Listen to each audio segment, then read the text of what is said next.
Vamos lá, pessoal. Aqui a correção do simulado, da primeira questão. 1 é 5, 3 é 10. Desce o morro todo dia, é preciso trabalhar. Na rua, no mercado, onde o trabalho é pintar. Na esquina, não se aperta, trabalhando de engraxate, já tem freguesia certa. Porque engraxa com arte. No sinal, revende atento às ofertas do momento. Se faz frio, vende luva, quando chove, guarda-chuva. 1 é 5, 3 é 10, repete um monte de vezes, e o preço sai parecido com a cara do freguês. Nesse texto, o trecho, onde o trabalho é pintar, a palavra destacada no momento destacada tem o mesmo sentido de colorir, certo?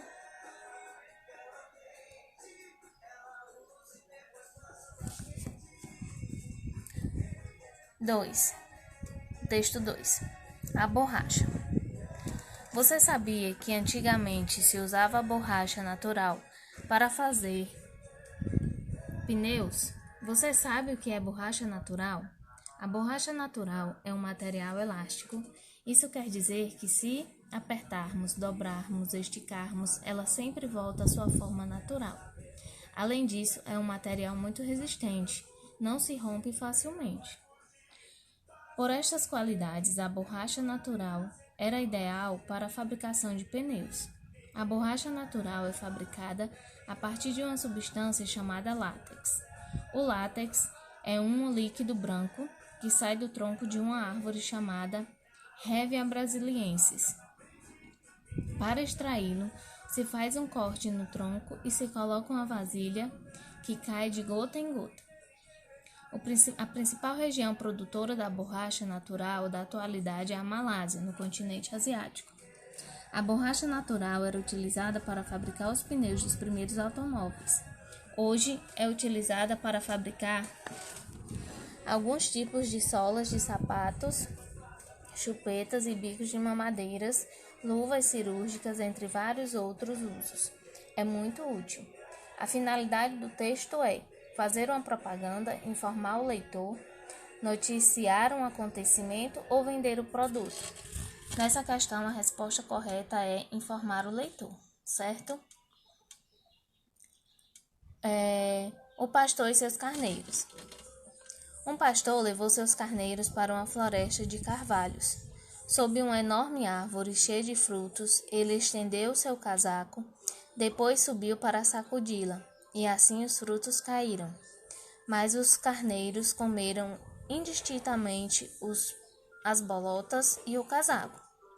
Quando desceu, vendo o que tinha acontecido, o pastor exclamou: Suas bestas, os outros vocês dão sua lã para abrigá-los. A mim, que lhes dou o sustento, vocês destroem até o casaco. Muita gente, sem se dar conta, serve desconhecidos e faz mal aos que lhes são próximos. Nesse texto, no trecho, depois subiu para sacudi-la e assim os frutos caíram, o termo destacado refere-se à árvore, à floresta, ao pastor ou aos frutos. Nesse caso, o termo destacado é sacudi-la, então está se referindo à árvore. Olha, Cascão, não acredito no que estou vendo. É mesmo, mas que absurdo! Quem colocou essa torneira aí? No segundo quadrinho desse texto, o Cascão demonstra estar.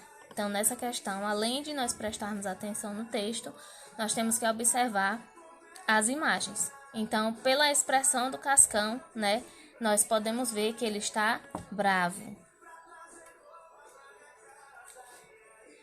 Leia o texto e responda as questões a seguir. Cachorrinhos para a venda. Um rapazinho olhou para o letreiro da loja onde estava escrito: Vendem-se cachorrinhos. Por quanto vai vender os cachorrinhos? Perguntou. Entre 30 e 50 reais, respondeu o dono da loja. Tenho 2 reais, disse o rapazinho. Posso vê-los? O dono da loja sorriu e assobiou. E do canil saíram 5 bolinhas de pelo. Um dos cachorrinhos ia ficando bastante para trás. O rapazinho viu imediatamente o cachorrinho atrasado que mancava e disse: O que é que tem aquele cãozinho? O dono da loja explicou que ele não tinha o encaixe da anca e que seria sempre manco. O rapazinho ficou entusiasmado. É esse cãozinho que eu quero comprar. O dono da loja comentou. O cão não está à venda, se quiseres te dou. O rapazinho ficou muito aborrecido, olhou bem nos olhos do dono da loja e disse: Não quero que me dê. Esse cãozinho vale cada centavo, tal como os outros, e vou pagar o preço total. O dono da loja insistiu. Não podes querer comprar este cãozinho. Nunca vai conseguir correr, saltitar contigo, como os outros cães. A isso o rapaz respondeu, baixando-se e levantando a perna da calça. Mostrou em seguida a perna esquerda muito torta e defeituosa, presa por um grande aro de metal. Olhou para o dono da loja e respondeu suavemente. Eu também não corro lá muito bem, e o cachorrinho vai precisar de alguém que o compreenda. Nesse texto, o trecho vai precisar de alguém que o compreenda. O termo destacado faz referência à perna do rapaz, ao cachorro, ao dono da loja ou ao rapaz. No caso aqui é ao cachorro, né? Que o compreenda. Então é ao cachorro. Esse texto tem a finalidade de divertir as pessoas, divulgar uma campanha, narrar uma história ou transmitir uma notícia. Narrar uma história. Aqui, não vou ler os dois textos, certo? Para não ficar muito longo o vídeo. Mas a resposta correta para esses dois aqui, no caso, você teria que ler os dois textos, né? Para depois você comparar e ver qual é o assunto que os dois textos que têm em comum. Que no caso aqui é a alimentação saudável. Os dois textos falam sobre a mesma coisa. Leia o texto e responda as questões. A professora pergunta a um aluno: Vinícius, se tivesse 4 pernilongos na parede e eu matasse um, quantos ficariam? Só um, professora. Mas por que só um, Vinícius? Só ficaria o pernilongo morto, os outros teriam voado. Esse texto é um exemplo de, no caso, o gênero, né? Qual é o gênero desse texto? Carta, conto, notícia ou piada? No caso aqui é uma piada. Nesse texto há traços de humor no seguinte trecho. Quando no enunciado da pergunta vem falando sobre humor, né, qual o trecho que traz humor, quais são os traços de humor, é em que parte do texto, né, em que parte deixa o texto mais engraçado, certo? Então, humor é a parte do texto que deixa ele engraçado. No caso aqui, é a última opção, só ficaria o pernilongo morto, os outros teriam voado. Leia o texto e responda. Eu sou você amanhã. De acordo com o texto, o garoto chora porque não quer ficar parecido com o Cebolinha.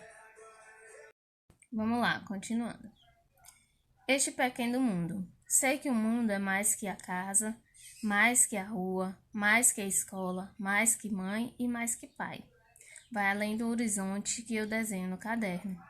Sei que é muito, sei que é grande, sei que é cheio, sei que é vasto. Me disseram que é uma bola que flutua pelo espaço, atirada pelo chute de um gigante poderoso, vai direto para um gol que ninguém sabe onde é. Esse texto pertence ao gênero poema, certo? Leia o texto abaixo para responder as questões. Irapuru, o canto que encanta. Certo jovem, não muito belo, era admirado e desejado por todas as moças de sua tribo por tocar flauta maravilhosamente bem. Deram-lhe então o nome de Catuboré, flauta encantada. Entre as moças, a bela Mainá conseguiu seu amor, casar-se-iam durante a primavera. Certo dia, já próximo do grande dia, Catuboré foi à pesca e de lá não mais voltou. Saindo a tribo inteira à sua procura, encontraram-no sem vida à sombra de uma árvore mordido por uma cobra venenosa. Sepultaram-no no próprio local. Mainá, desconsolada, passava várias horas a chorar sua grande perda. A alma de Catuboré, sentindo o sofrimento de sua noiva, lamentava-se profundamente pelo seu infortúnio. Não podendo encontrar paz, pediu ajuda ao deus Tupã, Este, então, transformou a alma do jovem no pássaro Irapuru, que mesmo com a escassa beleza, possui um canto maravilhoso semelhante ao som da flauta para alegrar a alma de Mainá. O cantar do Irapuru ainda hoje contagia com seu amor os outros pássaros e todos os seres da natureza. Nesse texto, no trecho, mesmo com escassa beleza, a palavra destacada tem o sentido de, no caso aí é escassa, que está escrita em letra maiúscula, né? Escassa nesse trecho tem o sentido de grandiosa, misteriosa, muita ou pouca. No caso aí, é pouca, que está se referindo ao rapaz que não tinha muita beleza, né? Que não era muito bonito. Nesse texto, a alma de Catuboré contagia com seu amor, foi à pesca, lamentava-se profundamente ou tocava flauta. No texto, né, a alma de Catuboré contagia com seu amor. Leia o texto abaixo para responder as questões. Era primavera. Logo que entardeceu, Ícaro ficou admirando a despedida do sol. O jovem sonhador imaginava-se abraçando o infinito, conquistando as alturas, indo onde nenhum outro mortal jamais havia chegado. Como eu gostaria de voar, fazer nas nuvens os mais engraçados desenhos, pular de estrela em estrela, ser viajante dos céus, dizia ele, enquanto observava o velho pedaço de pano que o vento fazia rodopiar sobre sua cabeça. De repente, aquela simples visão deu-lhe uma brilhante ideia. Como não pensei nisso antes? Primeiro, descubro como fazer voar as pequenas coisas. Depois, ficará mais fácil fazer eu mesmo voar horas. Disse a si mesmo. No caminho de volta para casa, deparou-se com alguns garotos da vizinhança. Aonde você vai com tanta pressa? Perguntou um deles. No mínimo, ele está tentando levantar voo, respondeu o outro menino. Ícaro ficou calado. Sabia que ninguém acreditaria na possibilidade de seu sonho tornar-se realidade. Iriam mais uma vez rir dele. Falo com vocês depois. Em casa, ele separou todos os materiais que seriam necessários para construir sua invenção. Filetes de madeira, linha muito forte e um pedaço de tecido.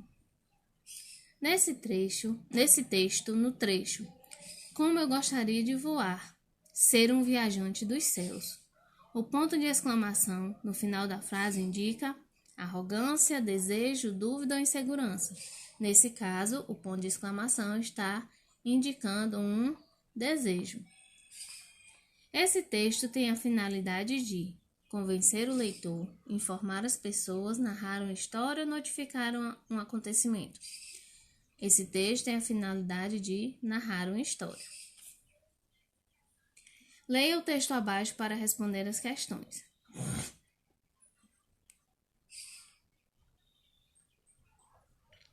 Qual é a criatura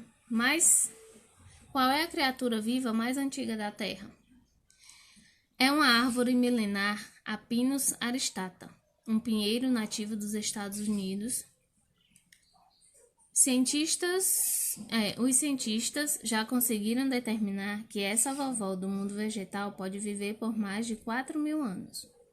O exemplar mais antigo, apelidado de Árvore Matusalém, uma referência ao personagem bíblico que teria vivido 969 anos, já soprou 4.768 velhinhas e segue firme e forte na Califórnia, em uma floresta a 4.000 metros de altitude. Com pouca chuva e clima frio. Por incrível que pareça, esse ambiente hostil é importante ingrediente para a receita de longevidade da Pinus aristata, porque os ventos gelados desencorajam a presença de insetos e previnem infestações de fungos e pragas. Outro segredo é que esse pinheiro usa praticamente toda a energia adquirida na fotossíntese para a sobrevivência e não para o crescimento. Com essa estratégia, a árvore aumenta apenas 0,02 centímetros por ano e mesmo os troncos mais velhos não ultrapassam de 18 metros de altura. Qual é o assunto do texto? A árvore mais antiga do mundo, a árvore mais alta da Terra ou a infestação de fungos e pragas nas árvores ou o personagem bíblico Matusalém. Nesse caso, o assunto do texto é a árvore mais antiga do mundo. Nesse texto, no trecho, é uma árvore milenar, a Pinus aristata. A expressão destacada é própria da linguagem caipira? Não. Jornalística? Também não. Formal? Não. Científica? Sim. Por que é científica? Porque esse é o nome que os cientistas deram a essa árvore, certo? Com certeza, ela tem outro nome, né, regional. Os moradores devem ter dado outro nome para ela, mas cientificamente o nome dela é Pinus aristata. Então, a resposta é linguagem científica. De acordo com o texto, o pinheiro Pinus aristata cresce por ano 0,02 centímetros. Leia o texto abaixo e responda as questões a seguir. O golfinho salva vidas. Parece estranho, mas é real. Na Itália, um garoto de 14 anos foi salvo por um golfinho quando caiu de um barco no sul do país. Com a ajuda de seu focinho, Filippo, como o dócil animal foi batizado, levou o menino, que não sabia nadar, até a embarcação de onde caiu. Então o pai do garoto pôde retirá-lo da água são e salvo. Realmente, o mundo animal é surpreendente. Aqui, no caso, a pergunta é: segundo o texto, o mundo animal é dócil, estranho, real ou surpreendente? No caso, é surpreendente. Nesse texto, no trecho, pôde retirá-lo da água são e salvo, o termo destacado refere-se à embarcação, ao golfinho, ao garoto ou ao pai do garoto. No caso, o termo destacado é o ló, né? Retirar-lo. Então, ele faz referência ao garoto.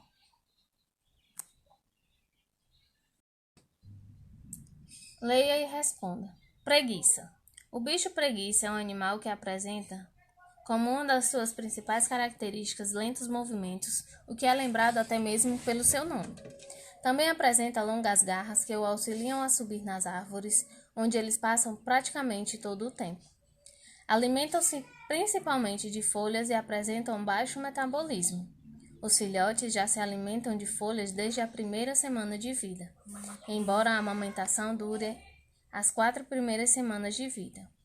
O corpo do bicho preguiça é coberto por longos pelos que podem apresentar uma coloração esverdeada, devido às algas que ali vivem em simbiose. Assim como os demais membros da ordem Xenarta apresentam xenartria, ou seja, as suas vértebras possuem articulações adicionais.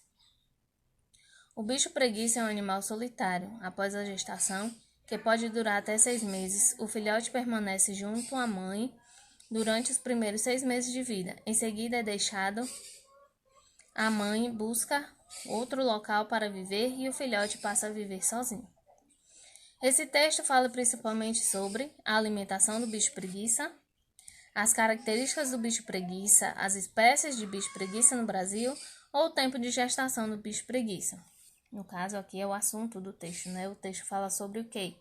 Sobre as características do bicho preguiça. De acordo com o texto, o bicho preguiça alimenta-se principalmente de folhas, ok? Então, esse aqui foi a correção do nosso simulado, tá bom?